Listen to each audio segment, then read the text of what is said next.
गुरुर्ब्रह्मा गुरुर्विष्णु गुरुर्देवो महेश्वरः गुरुर्साक्षात् परं ब्रह्म तस्मै श्री गुरवे नमः।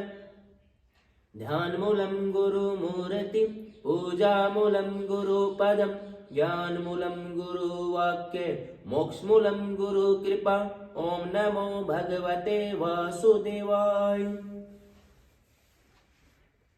श्रीमद् भागवत महापुराण गीता पाठ। अभी तक हमने 17वें अध्याय में जाना कि राजा परीक्षित कलयुग के पीछे उनका दमन करने के लिए जाते हैं। कलयुग कहते हैं, हे भगवान, आप मुझे कुछ जगह दे दीजिए जहां पर मैं रह सकूं। राजा परीक्षित ने उसको 4 जगह दी जहां पर कोई जुआ खेलता हो, शराब पीता हो, पर स्त्री का संग करता हो और हिंसा करता हो, वहां पर कलयुग का निवास होगा। कलयुग ने कहा, भगवान, ये स्थान तो थोड़े ही हैं, मुझे कोई और स्थान भी दीजिए। और इस प्रकार राजा परीक्षित को ठगते हुए कलयुग ने सुवर्ण धन को प्राप्त कर लिया और इस प्रकार उन्होंने राजा परीक्षित को ठग लिया। आज हम पढ़ेंगे 18वां अध्याय, राजा परीक्षित को श्रृंगी ऋषि का शाप। जय श्री कृष्ण। सूत जी कहते हैं, अद्भुत कर्मा भगवान श्री कृष्ण की कृपा से राजा परीक्षित अपनी माता की कोख में अश्वत्थामा के ब्रह्मास्त्र से जल जाने पर भी मरे नहीं। जिसमें ब्राह्मण के शाप से उन्हें डसने के लिए तक्षक आया, उसमें वे प्राण नाशक के महान भय से भी भयभीत नहीं हुए, क्योंकि उन्होंने अपना चित्त भगवान श्री कृष्ण के चरणों में समर्पित कर रखा था। जय श्री कृष्ण। उन्होंने सबकी आसक्ति छोड़ दी, गंगा तट पर जाकर श्री सुखदेव जी से उपदेश ग्रहण किया। इस प्रकार भगवान के स्वरूप को जानकर अपने शरीर को त्याग दिया। जय श्री कृष्ण। जो लोग भगवान श्री कृष्ण की लीला कथा कहते रहते हैं, उसे कथा अमृत का पान करते रहते हैं। इन दोनों ही साधनों के द्वारा उनके चरण कमलों का स्मरण करते हैं, उन्हें अंतकाल में मोह नहीं होता। जय श्री कृष्ण। जब तक पृथ्वी पर अभिमन्यु नंदन महाराज परीक्षित सम्राट रहे, तब तक चारों ओर व्याप्त हो जाने पर भी कलयुग का कुछ प्रभाव नहीं था। जय श्री कृष्ण। वैसे तो जिस दिन जिस क्षण श्री कृष्ण ने पृथ्वी का परित्याग किया, उसी समय पृथ्वी में अधर्म का मूल कारण कलयुग आ गया था। जय श्री कृष्ण। भरमर के समान सारग्राही सम्राट परीक्षित कलयुग से कोई द्वेष नहीं रखते थे, क्योंकि इससे यह एक बहुत बड़ा गुण है कि पुण्य कर्म तो संकल्प मात्र से फलीभूत हो जाते हैं, परंतु पाप कर्म का फल शरीर से करने पर भी मिलता है, संकल्प मात्र से नहीं। जय श्री कृष्ण। यह भेड़िए के समान बालकों के प्रति शूरवीर और धीरवीर पुरुषों के लिए बड़ा भीरू है। जय श्री कृष्ण। यह परम आदि मनुष्य को अपने वश में करने के लिए सदा सावधान रहता है। जय श्री कृष्ण। सौनक आदि ऋषियों, आप लोगों को मैंने भगवान की कथा से युक्त राजा परीक्षित का पवित्र चरित्र सुनाया। आप लोगों ने यह पूछा था, भगवान श्री कृष्ण कीर्तन करने योग्य बहुत सी लीलाएं करते हैं, इसलिए उनके गुण लीलाओं से संबंध रखने वाली जितनी भी कथाएं हैं, कल्याणकामी पुरुषों को उन सब का सेवन करना चाहिए। जय श्री कृष्ण। ऋषियों ने कहा, सौम्य स्वभावसूत जी, आप युग युग जिए, क्योंकि मृत्यु में प्रभाव में पड़े हुए हम लोगों को आप भगवान श्री कृष्ण की अमृत में उज्जवल कीर्ति का श्रवण कराते हैं। जय श्री कृष्ण। यज्ञ करते करते उसके धुएं से हम लोगों का शरीर धूमिल हो गया, फिर भी इस क्रम का कोई विश्वास नहीं है। जय श्री कृष्ण। इधर आप तो वर्तमान में ही भगवान श्री कृष्ण के चरण कमलों का मादक मधुर मधु पिलाकर हमें तृप्त कर रहे हैं। भगवत प्रेमी भक्तों के लव मात्र के सत्संग से स्वर्ग और मोक्ष की भी तुलना नहीं की जा सकती। जय श्री कृष्ण। फिर मनुष्य के तुच्छ भोगों की तो बात ही क्या है। जय श्री कृष्ण। ऐसा कौन रस मर्मग होगा जो महापुरुषों के एकमात्र जीवन सरस्व श्री कृष्ण की लीला कथाओं से तृप्त हो जाए। जय श्री कृष्ण। समस्त प्राकृत गुणों से अतीत भगवान के अचिंत्य अनंत कल्याणमय गुण गणों का पार तो ब्रह्म शंकर और बड़े बड़े योगेश्वर भी नहीं पा सके। जय श्री कृष्ण। विद्वान, आप भगवान को ही अपने जीवन का ध्रुव तारा मानते हैं, इसलिए आप सत्पुरुषों के एकमात्र आश्रय भगवान के उदार और विशुद्ध चरित्रों का हम श्रद्धालु श्रोताओं के द्वारा विस्तार से वर्णन कीजिए। जय श्री कृष्ण।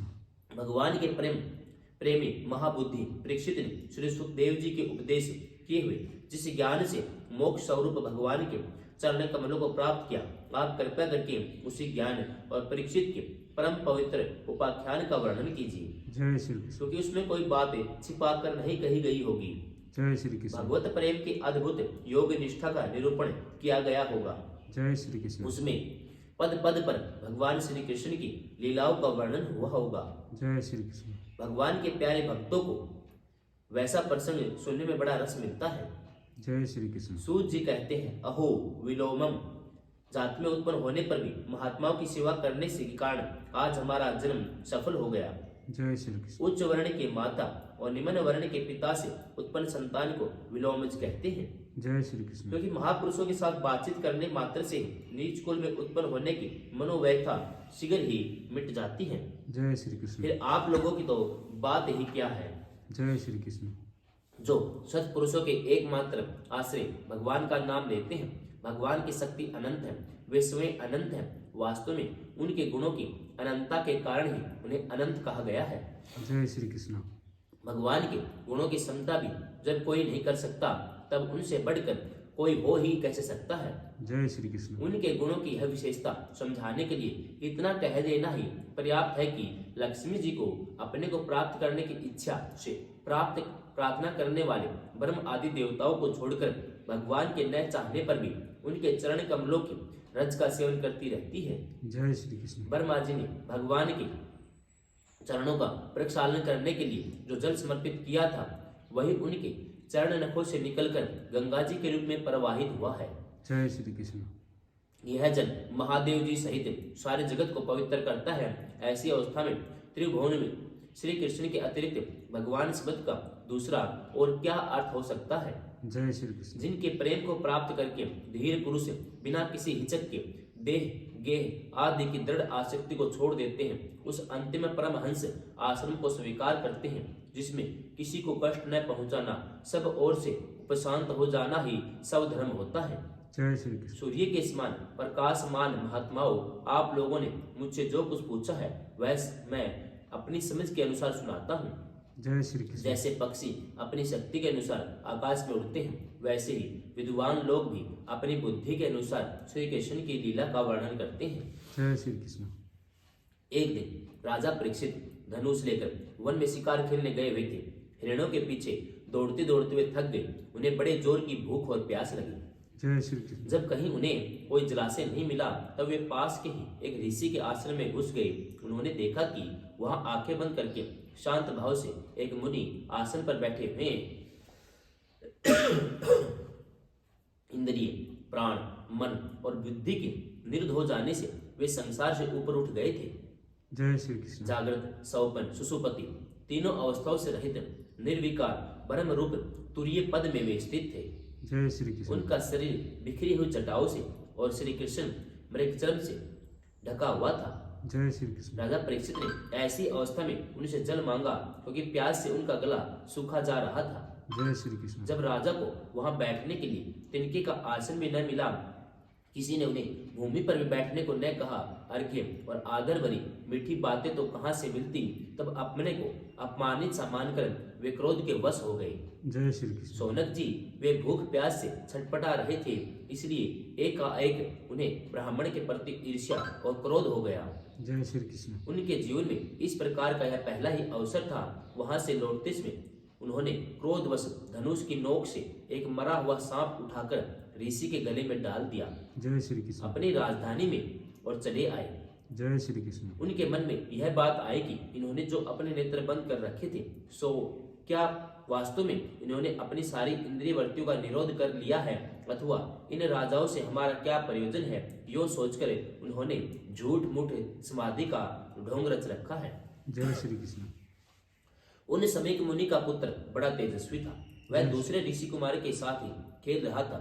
जब उस बालक ने सुना कि राजा ने मेरे पिता के साथ दुर्व्यवहार किया है, तब वह इस प्रकार कहने लगा, ये नरपति कहलाने वाले लोग उच्छिष्ट भोगी कोह के समान संड मुसंड होकर कितना अन्याय करने लगे हैं।